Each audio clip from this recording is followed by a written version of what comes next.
Monsieur le Président, chers collègues, je suis la mère d'une jeune femme soldat d'une unité de combat de l'armée israélienne dans la vallée de l'Arava, au sud du Negev, entre la frontière égyptienne et la frontière jordanienne. Et auparavant, rescapée avec mes 2 filles encore très jeunes de l'attentat du bus numéro 5 de la rue Dizengoff à Tel Aviv en octobre 1994, qui a fait 22 morts et 50 blessés. Par conséquent, je me sens autorisée à parler aujourd'hui devant vous des menaces qui pèsent sur la vie des Juifs. Bien sûr, Israël n'est pas la France, mais en Israël comme en France, l'agresseur est le même. En Israël, il n'y a pas de cours sur la Shoah et pas d'associations mémorielles qui interviennent dans les écoles arabes, mais 2 murs érigés aux frontières de Cisjordanie et du Negev égyptien, qui empêchent avec succès l'arrivée de terroristes islamistes, quand en France, ces tueurs sont rapatriés tranquillement de Syrie. Entre 2003 et 2018, 16 Juifs ont été assassinés par des Français musulmans et non par des nostalgiques de Vichy. Mais le déni massif, nourri par une partie de la classe politique, médiatique et du monde intellectuel, impose son silence de plomb partout.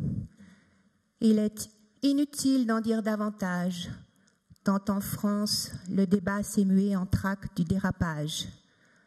Alors, à défaut de combattre, on s'habitue, on s'organise, et on verra désormais à Villeurbanne des enfants juifs, tout comme ceux de Jérusalem, être obligés de voyager en bus sécurisé avec grillage aux fenêtres pour empêcher les jets de pierre. À pleurer. Vous nous demandez de financer la LICRA. Mais qu'espérez-vous donc de cette organisation qui ne nomme pas l'agresseur et détourne le ressentiment des Juifs sur des supposés actes de l'extrême droite? En 10 ans, 80% des Juifs de Seine-Saint-Denis en sont partis. A-t-elle seulement appelé à manifester en nommant l'origine de ce sauve-qui-peut? D'autre part, en 2018, si le ministère de l'Intérieur a enregistré 100 actes anti-musulmans, 541 actes antisémites, 1063 actes antichrétiens l'ont été aussi.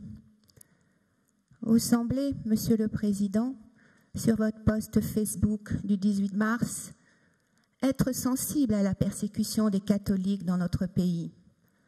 Je vous cite, « Sur le seul mois de janvier, 66 églises ont été profanées. Saint-Sulpice, ce n'est pas seulement une église, c'est une part de ce que nous sommes. Assez d'omerta, ouvrons les yeux. » Bravo! Mais pourquoi donc ne pas en parler dans ce rapport sur le racisme?